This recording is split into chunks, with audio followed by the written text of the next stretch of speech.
Hey YouTube, RicoKnows here. Full disclosure, this is my third time recording this video.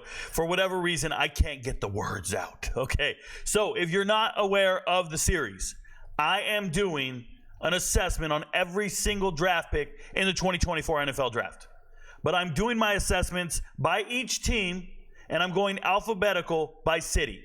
So I started at the beginning of the alphabet, the Arizona Cardinals, and here we are at the New Orleans Saints. If you want to see any team that I've already completed, you're on YouTube. All you have to do, go to the homepage, click on the playlist, and then go down the playlist and find your favorite team or whatever team you want to learn about. Hopefully you want to learn about every single player drafted.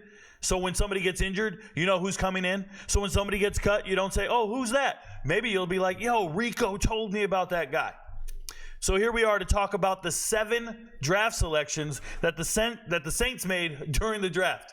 I'm laughing because I keep messing up at certain points and I never do. But for whatever reason, I've been tongue-tied for the last 10 minutes. It's remarkable. This is nuts, right? I make videos all day. This can't happen to me. So let's go ahead and start this. I'm bad with names, especially names from the Pacific Islands. So please, I apologize. It is Talisa, I believe it ends with an A at the end. Fuaga. Talisa Fuaga. I'm getting it out there. Boom. First and foremost, this was a 3-star kid coming out of high school. Recruiting services got it wrong because he showed up to campus and started playing like a 5-star player from the jump. He's extremely young. He left college early. He didn't stay an extra year because of COVID. No, we're not doing all that nonsense. I'm not a super senior. This is a young man ready to go. Been playing great for at least 2 years now. I think he's an All-American 2 years in a row. Okay, all conference for sure, first team. Absolute monster. His entire college career, he gave up 1 sack. That is a phenomenal draft pick. A great offensive lineman. I think the Saints did a great job drafting this young man. There were so many other reaches on the offensive line late in the draft. The fact that you go and get a stud like that to start the draft, it's great. It's great. And they knew they had to hit on their first 2 picks because they didn't have any draft picks in the 3rd and 4th round. So you got to knock it out the park, and I think they did. Fuaga, I keep saying it wrong. Fuaga, for me, in the Pac-12, I know there's all the Washington guys everybody talks about, but this man was a man amongst boys from the jump, and he's been great. That's a great player to add to your locker room. I think he's a double contract kind of guy. I think he's going to be around a long time. I love the pick. Good pick. Home run. Then you go and get Kool-Aid McKinstry. If you looked in the second round when this was going down, I was live streaming the draft at this time, and people were asking me, why is Kool-Aid dropping? And I'm just sitting there going, I have no effing clue. I don't know who's evaluating these players. Maybe it's like prospect fatigue. You've been seeing them at the top of draft boards for so long, you overthink it, and then they try to pretend like Cooper DeJean's better than him. And not in a million years could Cooper DeJean transfer to Alabama and start over Arnold and McKinstry. Never, because he's not better than them.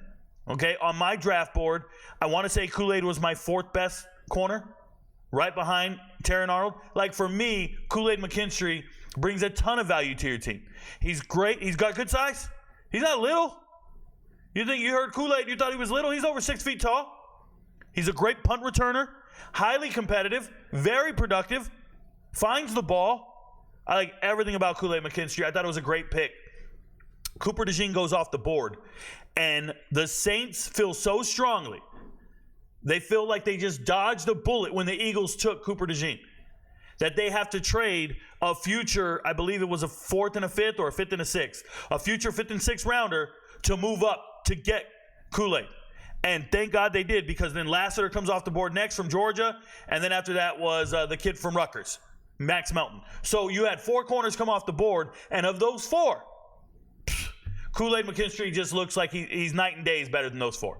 So I thought it was an A-plus draft pick, 1st and 2nd round. Then we go all the way to the 5th round, and you take Spencer Rattler. I don't like the pick, and I know what you're doing. You're trying to recover from the mistake of drafting some steroid-using quarterback who fooled all of us last year. Jake Haener looked amazing in the pre-draft process. His tape looked great, and then he goes and pisses hot for PEDs. So you drafted a quarterback, and he fooled everybody into thinking he was good, and he's actually not that good. It happens. But I don't like you back-to-back years drafting quarterbacks in the 4th and 5th round. These are rounds you could be drafting players who are going to contribute, and you're too deep. And if you draft Spencer Rattler, the only reason he's in your too deep is because of the financial investment you made in him. That's it. He's not that much better than anybody else. He's just not. Now, in his defense, let's be fair.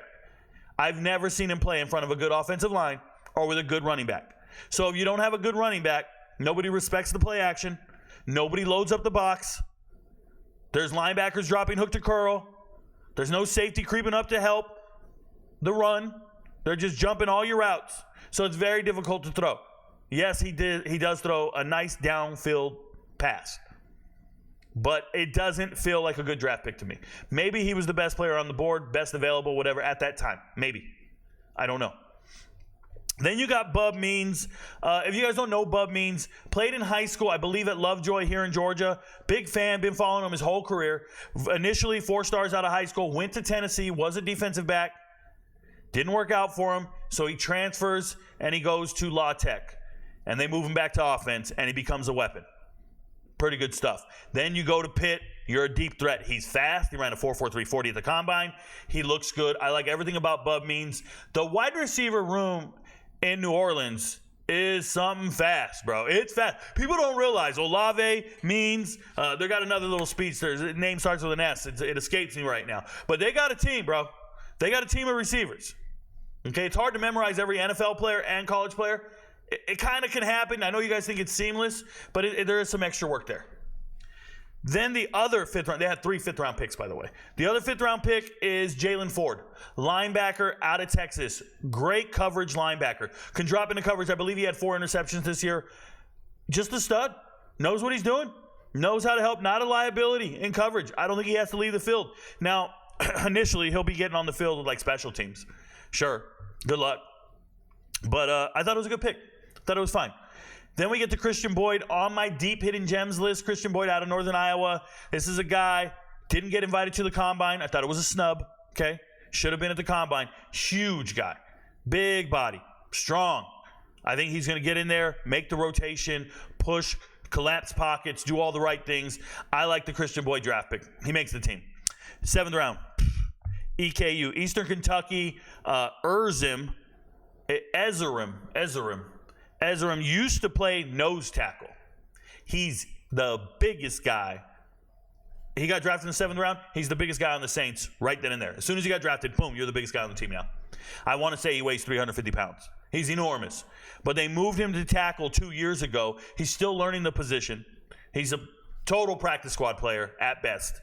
But I think you draft him. The intrigue is there. But he was a defensive tackle for the early part of his college career. Then he started becoming an offensive tackle. He has been starting, but it's Eastern Kentucky. I get it. All right, but that's their draft. I love it because I think you got 2 guys that are multiple contract kind of players. They're going to be in the NFL a long time. Kool-Aid McKinstry, Fuaga. Come on, Rico, you can do this. Fuaga and Kool-Aid McKinstry are on point. They really are. And I know there's somebody watching the video going, man, this guy can't even pronounce the names. He don't know what he's talking about. Bro, watch the videos. Watch the videos. I know everybody. Your friends don't know. But Rico knows. Peace, y'all. Shout out to the Saints. And shout out to my girl. She walks around saying, who dat? Who dat? It's on the damn car.